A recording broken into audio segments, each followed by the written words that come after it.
opération baptisée Opération Azur, le voici, Rémi Daillé, ancien cadre du Modem de 55 ans, devenu une figure de la sphère complotiste. Et son nom vous dit sûrement quelque chose parce que on l'a entendu pour une affaire assez récente. Il a été mis en examen et placé en détention provisoire en juin dernier pour son rôle présumé dans l'enlèvement en avril de la petite Mia, 8 ans, enlèvement dans les Vosges. Il était convaincu de sauver cet enfant d'un soi-disant réseau pédophile d'État. C'est dans le cadre des investigations dans ce dossier-là que les enquêteurs ont découvert le projet d'Opération Azur. L'idée à Rémi Daillé lui est venue lorsqu'il était réfugié en Malaisie, à l'autre bout du monde, et de là-bas, il a multiplié les vidéos sur YouTube, vidéos dans lesquelles il n'a jamais caché la teneur de ses projets. Écoutez.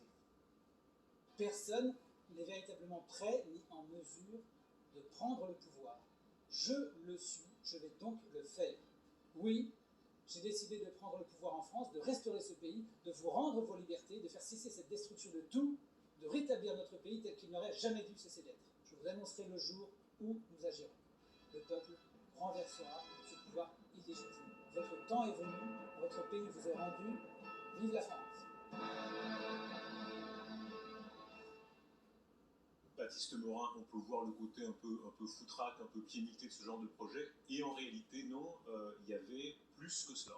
Oui, Rémi Daillé a organisé en fait un vaste réseau à travers la France. Alors quelques 300 personnes, d'après les enquêteurs, il y avait dans ce réseau-là des policiers, des gendarmes, des militaires en activité, des médecins, un maire connu pour ses propos polémiques ou encore une avocate parisienne, c'est ce que révèle notamment le Parisien. Mélange d'ultra-droite, de ce mouvement anti-vax aussi, de néo-nazis dans le mouvement en Alsace, de complotisme en tout genre. Dans ce réseau, il y avait notamment une branche militaire et à sa tête, Rémi Daillé a nommé 2 ex-hauts gradés de l'armée française, parmi eux Christophe M, 63 ans, ancien lieutenant-colonel de l'armée de terre, décoré de la Légion d'honneur, de l'Ordre national du mérite. Rémi Daillé l'a nommé officier recruteur du réseau. Et pour recruter dans ce réseau-là, eh bien lui, il est testé avec alors, des opérations diverses, destruction d'antennes 5G, destruction aussi de centres de vaccination ou alors de stocks de vaccins. Un autre profil a été interrogé par les enquêteurs, celui de Sylvain P, ancien gilet jaune qui avait notamment participé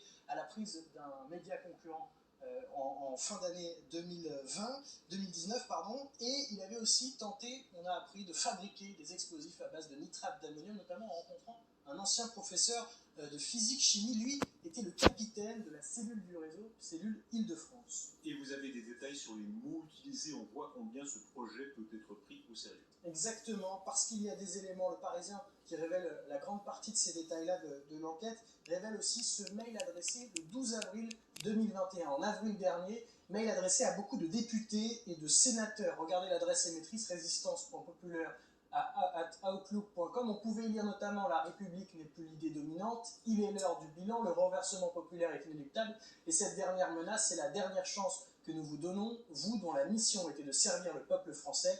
Levez-vous et parlez contre la tyrannie. Email signé Rémi Daillé, qui avait terminé pour beaucoup dans la corbeille des messageries de ces sénateurs et des députés, mais il y a un député qui l'avait signalé à la justice. Et puis il y a les messages envoyés par Rémi Daillé à son réseau, notamment ce message qui date du 17 mars 2021, assez éloquent. Il est évident qu'il faudra forcer, le jour où sera venu le temps de mettre en place l'opération dans les faits, jusqu'au moment où l'adversaire peut ouvrir le feu. À ce moment-là, nos troupes d'assaut ont toute licence pour répliquer. L'ordre d'ouvrir le feu peut être donné. Merci Baptiste. Écoutons tout de suite un avis autorisé. Paul Conge, vous avez enquêté sur ces milieux, c'est votre livre, Les Grands Remplacés. Est-ce que ce réseau-là, c'est un cas nouveau selon vous? Je crois qu'il y a une grande nouveauté effectivement dans le mouvement qui a derrière Rémi Daillé, qui rassemble des profils très variés. C'est très hétéroclite, hein, comme vous l'avez annoncé juste avant. Il y a des anciens gilets jaunes, il y a un groupuscule néo-nazi, il y a des jeunes gens... Enfin, plus ou moins jeunes complotistes qui qui ont adhéré à cette thèse sur Internet. C'est un peu jamais vu qu'une organisation de cette nature se structure et qui a en commun ensuite des projets d'action violente. Des gens qui savent se servir d'armes, certains qui sont gradés, ça n'est pas indifférent non plus. C'est pas indifférent non plus, ce sont des profils qu'on a déjà observés dans d'autres organisations d'extrême droite violentes ces dernières années, celles qui ont envisagé des passages à l'acte. Il faut rappeler que depuis 2017, 8 projets d'attentats de l'ultra-droite ont été déjoués en France. Parmi elles, environ 5 étaient des cellules constituées avec dans leur rang des anciens militaires, des policiers, des gendarmes. On va rappeler dans un instant des précédents français, on va rappeler aussi des précédents américains. Évidemment, l'attaque du Capitole il y a quelques mois, ces images sont imprimées dans nos esprits. Voilà. Est-ce que tout ça agite dans un petit secteur, même s'il est très petit, il est actif, de la société? Bien sûr, il y a toujours ce fantasme dans certaines franges de l'extrême droite de prendre le pouvoir. Ils s'imaginent que le processus démocratique ne parviendra jamais, ne permettra jamais à leurs idées de prendre le pouvoir, donc le recours à l'action violente peut être une manière de le faire. J'avais moi-même fait une enquête sur un groupuscule en Corrèze qui s'appelait la Division nationaliste révolutionnaire, et eux, leur grande idée, c'était également de faire un coup d'État et de prendre le pouvoir par les armes. Ils avaient les moyens, pas de le faire, mais de commencer à y penser, dans la mesure où ils avaient des armes, ils avaient dans leur rang, pareil, des policiers, des militaires. Premier commentaire en plateau, est-ce que c'est un signal d'alerte? Est-ce qu'on franchit là quand même un seuil? Encore une fois, ils n'étaient pas tout à fait au port de l'Élysée, mais enfin quand même, est-ce que c'est un signal d'alerte? Il y a de toute façon un fond, on parle beaucoup du complotisme depuis pas mal d'années maintenant, et c'est intensifie. C'est vrai qu'on a l'impression d'une coalition totalement hétéroclite, mais en fait, ce qu'on voit, et notamment avec le complotisme précisément, c'est que ces gens partagent quelque chose qui est un imaginaire politique qui leur fait penser qu'un projet, quelque chose est tramé, cachant des intérêts obscurs qui vont... Et donc il y a quelque chose qui est en train de se façonner et qu'il faut donc lutter contre ça. Et c'est servi en plus par l'idée que, outre cette mise en scène, en fait, il y a un projet de destruction de civilisation derrière. C'est pour ça que ça croise plusieurs profils.